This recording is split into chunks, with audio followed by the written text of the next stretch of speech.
Mr. Compton, I need your help. I shook my head. I never discuss business when there's a gun pointed at me. Slowly, she lowered the weapon. It was my Glock, all right. My name's Lorelei Beach, she said.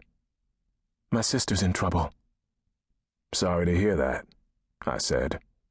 What does that have to do with me? She's trapped on New Tigris, she said. I need your help to get her out. How do you get trapped on New Tigris? I asked, walking over to the couch and sitting down. My carry bags followed, rolling to a halt by the corner of the tea table. I mean, she can't get out, she said with a flash of impatience. There are some bad people trying to find her, and they're watching the spaceport. And New Tigris had only one spaceport, or at least only one place where torch ships were legal to land. She owe him money? I asked.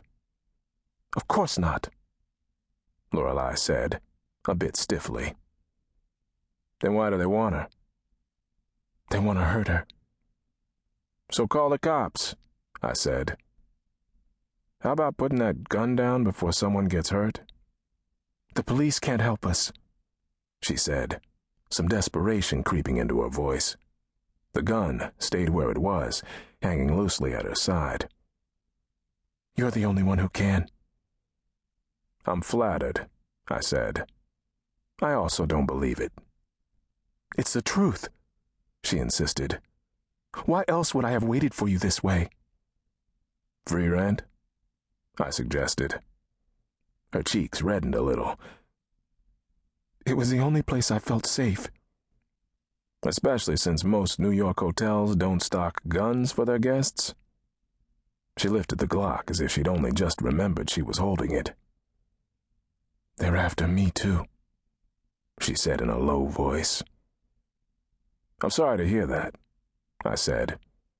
Feel free to call the cops on your way out. If they catch me out there, they'll kill me, she said. Oh, come on, Miss Beach, I growled. Really? You think I haven't heard that one before? It's the last card everyone tries when they want to con someone into doing something. I'm not trying to con you into anything, she insisted. Could have fooled me, I said. There's an emergency women's shelter right down the block. Feel free to go there and tell them your troubles. Maybe they'll put you up for the night. Maybe they'll even talk to the cops for you.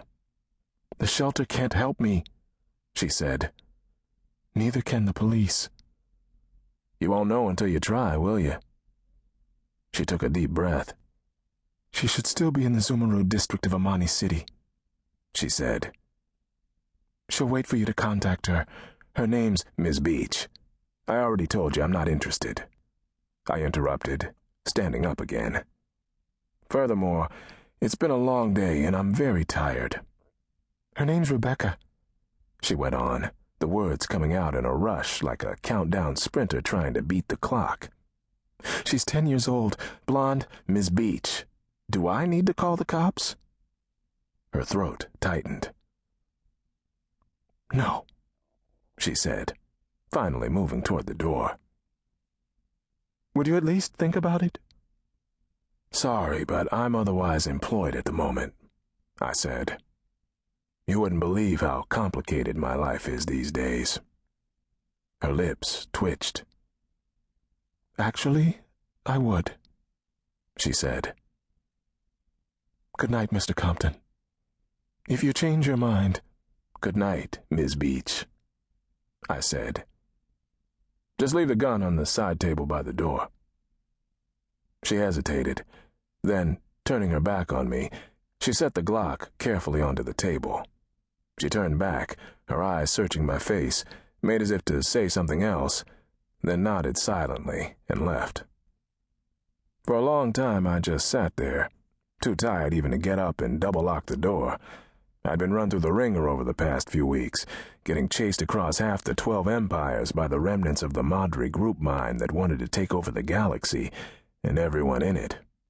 This most recent skirmish, over an obscure set of Namudi sculptures, had ended more or less all right, though I was starting to realize